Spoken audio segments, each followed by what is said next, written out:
মোমবাতির আলোয় আলোকিত বেগম রোকেয়া বিশ্ববিদ্যালয়ের গেট। আলো আধারের সেই খেলায় উপস্থিত প্রত্যেকটি মানুষের মনে ভেসে ওঠে আবু সাঈদের চেহারা। তার আত্মত্যাগের বিনিময়ে স্বৈরাচার মুক্ত যে দেশ পাওয়া গেছে তার সংস্কার ও বিনির্মাণের প্রত্যয় সবার চেহারায়।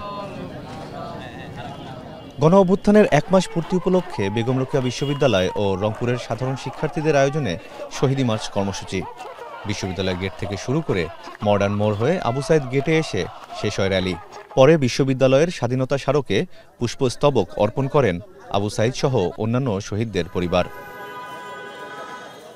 ছেলের আত্মত্যাগের ফলে নতুন বাংলাদেশে যেন স্বাধীনভাবে নিঃশ্বাস নিতে পারছেন বাবা।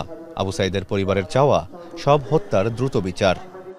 আমার ছেলের কঠোর বিচার চাই, আর ছেলে হত্যার আর সকলেই যাদেরা দোষী চিহ্নিত করে বিচার করবেন।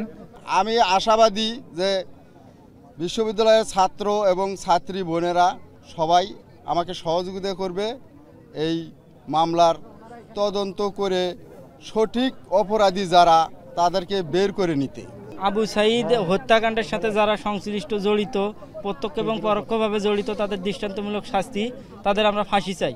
বাবা আমার চলে গেছে, বাবার আমি বিচার চাই, সবাই মিলে দোয়া করেন। যতগুলো বাচ্চারা মারা গেছে সবার বিচার চাই আমি। বিশ্ববিদ্যালয়ের সমন্বয়কদের দাবি যত দ্রুত সম্ভব এই গণহত্যার বিচার, নতুন দেশ বিনির্মাণে একসাথে কাজ করার প্রত্যয়।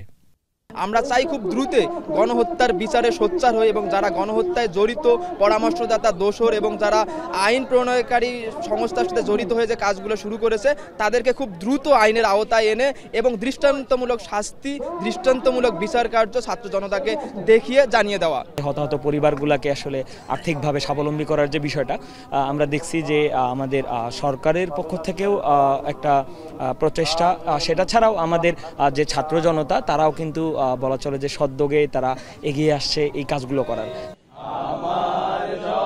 এর আগে বৃহস্পতিবার বিকাল ৩টায় রংপুর টাউন হলে শহীদী মার্চ শেষে সমাবেশ করে বৈষম্য বিরোধী ছাত্র আন্দোলন রংপুর জেলার শিক্ষার্থী ও সাধারণ জনতা।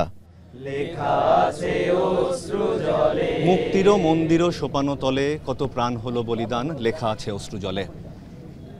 নতুন বাংলাদেশ বিনির্মাণে আবু সাঈদ সহ যারা আত্মত্যাগ করেছেন তাদের আত্মার মাগফিরাতের উদ্দেশ্যে এই যে কর্মসূচি এবং ১ মাস পূর্তির যে কর্মসূচি, এখানে উপস্থিত প্রত্যেকটি চেহারায় সেই দীপ্ত স্লোগানই আজ দেখা যাচ্ছে। আমিরুল বাপ্পি, এখন রংপুর। সানবিট সব দিবে সামাল। সানবিট ম্যাজিক প্রেস ডিশওয়াশিং এর মাথা ঘোরানো সলিউশন।